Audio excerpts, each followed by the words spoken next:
আসসালামু আলাইকুম, welcome back to my channel Borna food fusion. আজ আবারও মজার একটা পিঠার রেসিপি নিয়ে হাজির হলাম আপনাদের মাঝে। শীত তো এখন শেষের দিকে, শীত নেই বলে কি আর পিঠা খাবো না?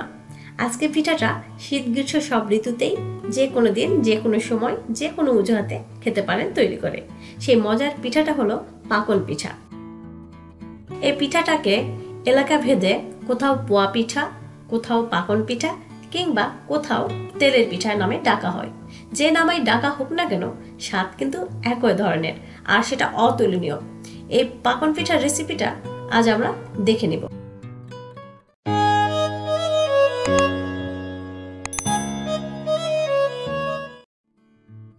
আজ আমি দুই ধরনের পিঠা তৈরি করে দেখাবো। প্রথম পিঠার জন্য 1 কাপ চাল ভিজিয়ে রেখেছিলাম ঘন্টাখানেক, সেটা নিয়ে নিয়েছি।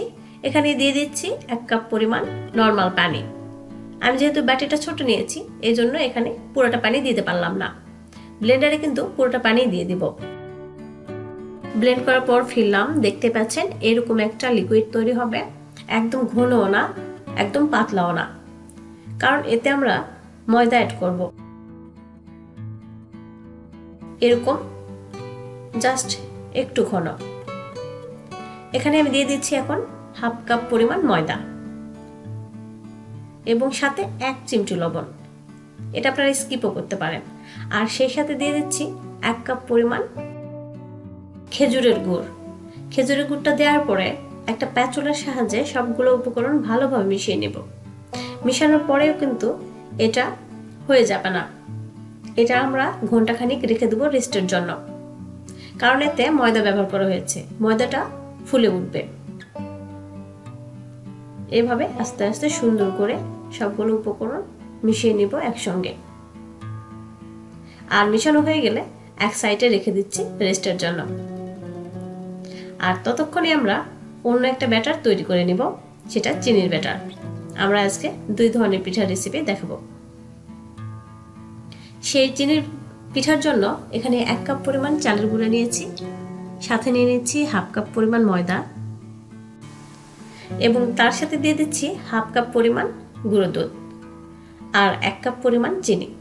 এই সবগুলো উপকরণ আমি এখন ভালোভাবে মিশিয়ে নেব। আর সাথে 1 চিমটি লবণ, এটা চাইলে দিতেও পারেন, না দিতেও পারেন, এটা টেস্টের উপর নির্ভর করে। সবগুলো উপকরণ এখন আমি সুন্দরভাবে মিশিয়ে নিচ্ছি। আর এই চিনির যে ব্যাটারটা আমরা তৈরি করছি, এই পিঠাটাতে অবশ্যই গুঁড়ো দুধ দেওয়ার চেষ্টা করবেন, এতে পিঠাটার স্বাদ বহুগুণে বেড়ে যায়। এবারে আমি এখানে যোগ করছি উষ্ণ গরম পানি। আমার এখানে এই ব্যাটারটা তৈরির জন্য 2 কাপ পরিমাণ পানি লেগেছে। এটা আমার কেনা চালের গুঁড়া ছিল, তাই আমার পানিটা বেশি লেগেছে। আপনাদের চালের গুঁড়ার ক্ষেত্রে পানি কম বা বেশি লাগতে পারে।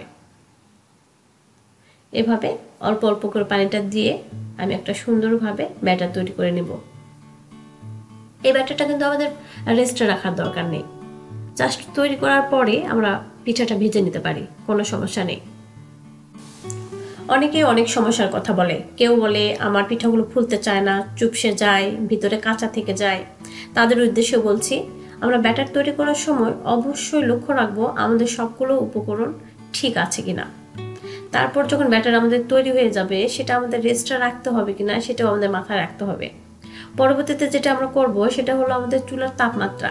আমরা চুলার তাপমাত্রা অবশ্যই একই ধরনের রাখবো। আর এখানে বলে রাখি, তেল কিন্তু বেশি পরিমাণ নিব, তবে ছড়ানো পাত্রে নিব না। যদি আমরা পারি এরকম একটা ছোট পাত্রে বা ছোট কড়াই, যেগুলো লোহার আমরা পাই, সেগুলোতে পিঠাগুলো ভাজলে অনেকাংশে সুন্দরভাবে ফুলে ওঠে। প্রথমে ভেজে নেবেন। প্রথমে 2-1টা পিঠা এদিক সেদিক হতে পারে, কিন্তু নেক্সট টাইমে যতগুলো আপনি পিঠা ভেজে নেবেন সবগুলো ইনশাল্লাহ এরকম ফুলকা হয়ে উঠবে। এভাবে দেখতে পাচ্ছেন আমি প্রত্যেকটা পিঠা সুন্দর করে একে একে ভেজে নেব। আর পিঠার রেসিপিগুলো যদি আপনাদের সত্যি ভালো লেগে থাকে তাহলে আমার চ্যানেল ঘুরে আসতেই পারেন। আমার চ্যানেলে অনেক ধরনের পিঠার রেসিপি রয়েছে, প্লাস বেকিংয়ের যাবতীয় খুঁটিনাটি এবং নানা ধরনের কেকের রেসিপি, বাচ্চাদের মজার রেসিপিগুলো আমার চ্যানেলেই পেয়ে যাবেন। আর চ্যানেলে ঘুরে এসে যদি চ্যানেলটি ভালো লেগে থাকে সাবস্ক্রাইব করবেন এবং সুন্দর মতামত দিয়ে উৎসাহিত করবেন। এতে করে পরবর্তীতে আবারও নতুন নতুন কোনো রান্নার রেসিপি নিয়ে হাজির হব। এভাবে সবগুলো পিঠা আমি ভেজে নেব। পোয়া পিঠা, পাকন পিঠা বা তেলের পিঠা নানাভাবে ভাজা যায়, তৈরি করা যায়, কিংবা নানাভাবে এটা পরিবেশন করা যায়। এমনকি এই পিঠাতে যদি আমরা নারকেল দিয়ে তৈরি করি সেটা আরও ইয়ামি হয়ে থাকে এবং খেতে দারুণ লাগে। এভাবে প্রত্যেকটা পিঠা আমি ভেজে নেব। ডুবো তেলে ভাজবো। যদি ছড়ানো পাত্রে হয় তাহলে কিন্তু পিঠাটা নিচে ঠেকে যায় এবং ফুলে উঠতে সমস্যা হয় পিঠাটা। আর এরকম যদি আমরা ছোট কড়াইয়ে কিংবা ছোট প্যানে পিঠাগুলো ভাজি তাহলে খুব ভালো হয়। আমি ঘন্টাখানেক পরে যে গুড়ের পিঠা তৈরির জন্য ব্যাটারটা তৈরি করেছিলাম সেটা ভেজে নিচ্ছি। গুড়ের পিঠা তৈরির সময় প্রথম পিঠাটা আগের পিঠাগুলোর মতোই এদিক সেদিক একটু হতে পারে, কিন্তু পরবর্তীতে সবগুলো পিঠাই সুন্দরভাবে ফুলকো হয়ে উঠবে। তেলে দেবার পর ধীরে ধীরে এভাবে ফুলকো হয়ে উঠবে।